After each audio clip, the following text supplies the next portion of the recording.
परिचय देते बताएं। मेरा नाम संजय गुप्ता है और मैं मुजफ्फरनगर की केमिस्ट राजनीति में पिछले लगभग 20 वर्षों से सक्रिय हूं और मुजफ्फरनगर के जिला महामंत्री के पद पर 2008 में मैं पहली बार सुशोभित हुआ था। इसके अतिरिक्त मैं पिछले 14 वर्षों से पश्चिमी उत्तर प्रदेश संयुक्त उद्योग व्यापार मंडल का भी जिला महामंत्री हूं लगातार, और अपना दल जो कि भारतीय जनता पार्टी और समाजवादी पार्टी के बाद उत्तर प्रदेश की तीसरे नंबर की पार्टी है, उसका भी मैं जिला महामंत्री पिछले 5 वर्ष से मुजफ्फरनगर में हूँ। सर, आप अपने ड्रग्स एसोसिएशन में आप किस पद पर हैं? सर, ये मेरा सौभाग्य कहिए या मेरे दवा व्यापारियों की, मेरे केमिस्ट बंधुओं की मेरे अंदर आस्था कहिए या मेरी क्वालिफिकेशनल बैकग्राउंड कह लीजिए। हालांकि मैं कोई बहुत ज्यादा नहीं, लेकिन फिर भी मैंने 1986 में एमएससी ऑर्गेनिक केमिस्ट्री में किया था। उसके बाद मैंने 17 साल टाटा की कंपनी में नौकरी करी है। तो इस व्यापार से मैं भली भांति अंदर तक, रूट्स तक मैं परिचित हूं। इस नाते ज्यादातर समय मेरे साथियों का भरोसा मेरे अंदर महामंत्री के रूप में ही रहा है।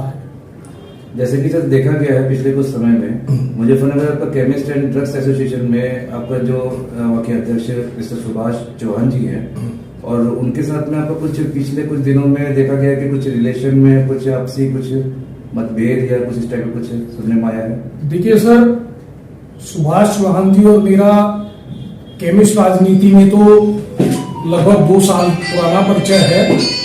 जब Muzaffarnagar chemist and druggist association का गठन हुआ था, इसमें सुभाष चौहान जी जिला अध्यक्ष बने थे और मैं जिला महामंत्री था। बीच में कुछ लोगों के कारण कुछ गलतफहमियां पैदा कर दी गई थी जो कि नहीं होनी चाहिए थी। समय आने पर मुझे और सुभाष चौहान जी को दोनों को इस चीज का एहसास हुआ कि हमें दोनों को मिलकर 1 और 1 11 होकर के उत्तर प्रदेश के केमिस्टों की लड़ाई लड़नी है, जिनके सामने बहुत सारी समस्याएं, विकराल समस्याएं मुंह भाई खड़ी है। उसी को देखते हुए हम दोनों ने मिल बैठ करके जो भी कुछ गलतफहमियां पैदा करा दी गई थी उनको दूर किया, और अब हमारा प्रयास यही रहेगा कि हम सब मिलकर के केमिस्ट हित में काम करें। जैसे कि आपने बताया है कि आपका आपसी मतभेद में जो क्लियर करा है, ये मतभेद किसने बनाया और किस तरीके से, मतलब किस उसमें आपको? देखिए साहब, किसी पर्टिकुलर आदमी का नाम लेना तो गलत होगा, लेकिन यहां पर पिछले दिनों हमारे प्रदेश संगठन द्वारा, ओसीडी यूपी द्वारा एक दवा व्यापार संगठन के नाम से संस्था बनवाई गई थी, जिसमें मैं महामंत्री के रूप में मेरे को किया गया था। 7 तारीख को उसका यहाँ सम्मेलन भी हुआ था। उसमें सुधीर अग्रवाल जी आए भी थे, लेकिन उस दिन भी उन्होंने एफिलिएशन हमें नहीं दिया था उस कार्यक्रम के दौरान। तो मेरा तो सिर्फ यही कहना सभी लोगों से, चाहे वो कोई भी है, कि बड़े जो लोग होते हैं उनका काम होता है, अगर कभी जिले के पदाधिकारियों में कोई मतभेद भी है, कोई आपस में मिसअंडरस्टैंडिंग भी, उसको दूर कराएं, ना करके एक दूसरे के खिलाफ भड़का करके उसको और भड़काएं, और इससे संस्थाएं कमजोर होती हैं और हमारा केमिस्ट आंदोलन बहुत कमजोर पड़ता है। जैसे कि आप बता रहे हैं कि सुधीर जी आपके उसमें आपको बनाया गया, सुधीर जी ने आपको बनाया था, पद दिया था नए एसोसिएशन में। उस एसोसिएशन में सुधीर जी क्या बोलता कि उनका कहना था कि वो आपका एज ए गेस्ट वो वहां पर आए थे। देखिए सर, पहली बात तो आपका ये कहना गलत है कि उन्होंने मुझे बनाया था। देखिए, सुधीर जी ओसीडी यूपी के महामंत्री हैं। वो ओसीडी यूपी से एफिलिएशन वगैरह इस सब के लिए तो उत्तरदायित्व उनका है, लेकिन जिले में बनाना ना बनाना, देखिए डायरेक्टली वो ना किसी को बना सकते हैं ना हटा सकते हैं। ये जिले का काम है, ये जिले के लोगों का काम है कि वो किसे अपना नेता बनाए और किसे हटाए, ना कि सुधीर अग्रवाल जी का या किसी और का। जो संस्था आपने जो बनाई थी, समय जो 7 तारीख में, जो जनवरी में जो हुआ था, वो किस उपलक्ष्य में किया गया था? उसके 2 उद्देश्य थे। एक तो हमें ऊपर से था कि भी एक संगठन बना करके उसको हम एफिलिएशन देंगे। वो 7 तारीख का जो कार्यक्रम था, हमें तो यही बताया गया था कि भाई हम आपके कार्यक्रम में आ रहे हैं, और उससे पहले पर्यवेक्षक भेजे गए थे और ये था कि पर्यवेक्षक आए थे, उनकी रिपोर्ट के बाद अध्यक्ष, महामंत्री और संगठन मंत्री, कोषाध्यक्ष सभी पदाधिकारी आए थे। हमें पूरी उम्मीद थी कि उस दिन हमें एफिलिएशन मिल जाएगा दवा मुजफ्फरनगर दवा व्यापार संगठन को, लेकिन अभी 3 महीने तक तो कोई एफिलिएशन आया नहीं था। और उस कार्यक्रम में इतना बड़ा कार्यक्रम करने का उद्देश्य क्या रहा फिर? सर एक चीज बताइए कि मैं अपने जनता को मैं ये बताना चाहूंगा कि ये एफिलिएशन क्या चीज है और मेन पर्पस क्या है। देखिए, एफिलिएशन का पर्पस इसकी गहराई में आई। इस टाइम उत्तर प्रदेश के अंदर 3 संस्थाएं काम कर रही है। एक ओसीडीयूपी है, जिसके की महामंत्री सुधीर अग्रवाल जी और दिवाकर सिंह अध्यक्ष हैं। एक सीडीएफ यूपी है, जिसके की पूर्व जो हमारे ऑल इंडिया के जनरल सेक्रेटरी सुरेश गुप्ता जी वो महामंत्री हैं, और संदीप चतुर्वेदी एक बनारस के वो अध्यक्ष हैं। एक तीसरा संगठन है कानपुर के राजेंद्र सैनी जी का। तो ये तीनों संस्थाएं प्रदेश स्तर पे काम करती हैं। जिले में विभिन्न इकाइयां होती है, वो उनको अपने से जोड़ती हैं या संबद्धता प्रदान करती हैं, उसी को एफिलिएशन बोलते हैं। ये कोई सरकारी मान्यता तो है नहीं, ये तो सिर्फ ये है कि भाई एक प्रदेश का संगठन है, उसने जिले में किसी संगठन को अपने साथ जोड़ लिया, इसी को एफिलिएशन हमारे यहाँ बोलते हैं। सर एक ही पीछे कुछ दिनों में हमने देखा है कि 21 मार्च को कुछ एक लेटर भी कोई इशू करा गया है। सर सोशल मीडिया से ही मेरे को पता चला है। मेरे को तो प्रदेश महामंत्री जो सुधीर अग्रवाल जी हैं, करीब 15 दिन पहले उनका फोन आया था, करीब 12-14 दिन पहले, कि संजय गुप्ता जी जरा अपना एड्रेस बताओ, एक लेटर भेजना है आपको और मैं एक रजिस्ट्री कर रहा हूं। तो वो लेटर आज 6 अप्रैल हो गई है, मुझे आज तक तो मिला नहीं वो लेटर। कौन सी लेटर कहां से? हाँ, वायरल जरूर हो रहा है। और उसी पे मेरे को पता चला है कि मेरे को उन्होंने महामंत्री मुजफ्फरनगर केमिस्ट एसोसिएशन का संबोधित करते हुए और सुभाष चौहान जो है उनको जिला अध्यक्ष को करते हुए डी एफिलिएशन का वो लेटर लिखा है। मैं खुद कंफ्यूजन हूँ। सुधीर अग्रवाल जी मुझे मुजफ्फरनगर दवा व्यापार संगठन का महामंत्री समझते हैं कि Muzaffarnagar chemist and druggist association का महामंत्री समझते हैं। अब मैं कंफ्यूजन में हूँ या सुधीर अग्रवाल जी कंफ्यूजन में है। आप कौन सी उसमें संगठन में भाई मेरे हिसाब से तो जो वो मेरे को सुभाष चौहान जी के साथ जिला महामंत्री समझ रहे हैं और जिले में एकमात्र रजिस्टर्ड संस्था वही है आज की डेट में, तो मुझे तो लगता है सुधीर अग्रवाल जी की भी इच्छा यही है कि मैं सुभाष चौहान जी के साथ महामंत्री के रूप में काम करूं, इसीलिए उन्होंने मेरे को नोटिस दिया उनके साथ। तो नोटिस दिया सर, नोटिस का मेन मकसद उनका क्या रहा कुल मिला के? नोटिस का मेन मकसद ये होगा कि भाई वो हमें नीचा दिखाना चाहते होंगे और जो उनके मनमाफिक कार्य करने के लिए तैयार हैं या उनकी इच्छाओं के हिसाब से कार्य कर सकते हैं, उनको बढ़ावा देना चाहते होंगे। ऐसा कौन सा कार्य है जो वो करवाना चाहते हैं जो आप लोग नहीं करना चाह रहे हैं और जो उसी कंडीशन में आपको ईडीएफिलिएशन दिया गया? अब देखिए, अभी उन्होंने अभिलेख कारण बताओ, क्योंकि वो वायरल लेटर है, कोई ऑफिशियली कॉपी आज तक आई नहीं है। उसमें उन्होंने कुछ संगठन विरोधी कार्य अभिलेखों के अनुसार आज तक कोई कारण बताओ नोटिस जारी नहीं हुआ।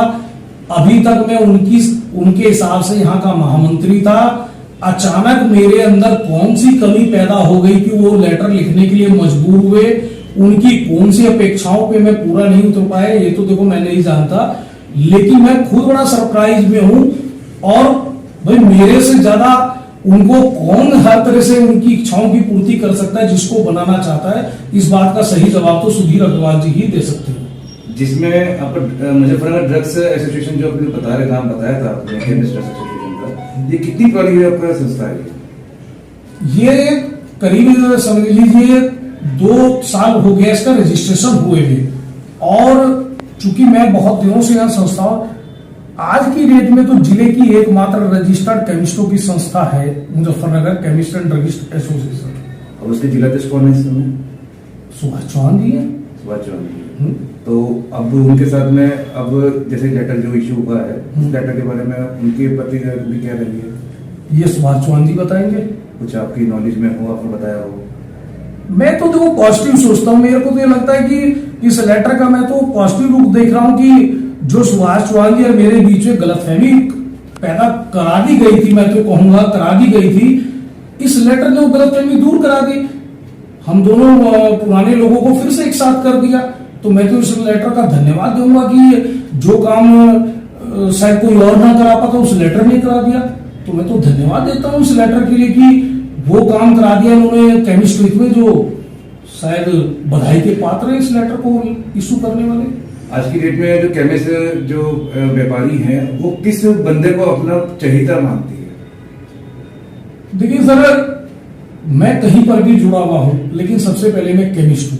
तो मैं केमिस्ट हित की जो बात करेगा मैं सबसे प्रथम, हालांकि सुरेश गुप्ता जी एक हमारे ऑल इंडिया के जनरल सेक्रेटरी रहे 2 बार, एक CDF यूपी जिसको अभी तक सुधीर अग्रवाल जी ने जहां से टूट करके संस्था बनाई है, जो कि उसके महामंत्री होते थे, उनको मैं सर्वाधिक लोकप्रिय और व्यापारी हित में काम करने वाला मानता हूं। वो व्यापारी हित के लिए लड़ते हैं, सुरेश गुप्ता जी जड़ से जुड़े हुए हैं और उनके लिए केमिस्ट व्यापारी का हित ही सर्वोपरि है, बाकी चीजें सब बात में। तो जहां तक बात है तो भाई केमिस्ट नेता के रूप में उत्तर प्रदेश में मैं सर्वाधिक पसंद करता हूं सुरेश गुप्ता जी को। और आने वाले टाइम में आपकी क्या योजनाएं रहेंगी? फिलहाल तो हमारी यही कि जिला स्तर पे सुभाष चौहान जी के साथ मैं मीटिंग करूंगा और उम्मीद है कि 1 और 11 रहेंगे हम लोग और मिलकर केमिस्ट में काम करेंगे। और मेन उद्देश्य संस्थाओं का यही होता है कि केमिस्टों का भला हो और केमिस्ट हितों में काम करेंगे। और जनता को संदेश देना चाहेंगे? जनता को संदेश यही है कि भाई हम लोग ये जो जनता के, मैं तो केमिस्ट साथियों को संदेश दूंगा, मैं नेता तो हूं नहीं जनता का, तो मैं जनता को संदेश दूं। मैं केमिस्ट साथियों को संदेश देना चाहूंगा कि बिल्कुल अपने स्वच्छ तरीके से व्यापार को करें, क्योंकि हमारा व्यापार जो है खाली व्यापार ही नहीं है, जनता सेवा भी है।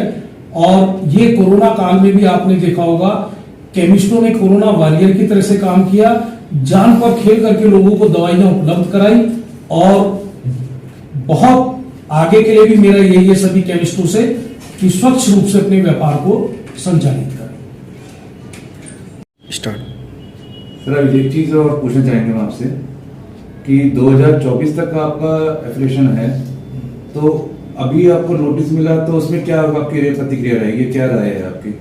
जी साहब, जैसा कि मैंने पहले आपसे बताया 2024 तक की हमने बाकायदा फीस जमा की हुई है और जो लेटर है जो कि अभी तक ऑफिशियली तो मिला ही नहीं है, रजिस्ट्री अभी तक कोई मिली नहीं है, वायरल लेटर है। खाली वायरल लेटर की वैसे कोई टेक्निकल वैल्यू होती नहीं है, फिर भी आपके माध्यम से मैं कहना चाह रहा हूं अगर कोई लेटर हमें मिलता है कल को तो हमारे पास सारे विकल्प खुले हुए हैं और देश में संविधान है, संविधान के तहत जो भी हमें अधिकार दिए गए हैं, जो भी हम कर सकते हैं, इसके जो भी सारे विकल्प हमारे पास खुले हुए हैं और सभी संभावनाएं हमारे पास खुली हुई है और हम सभी विकल्पों पे काम करेंगे।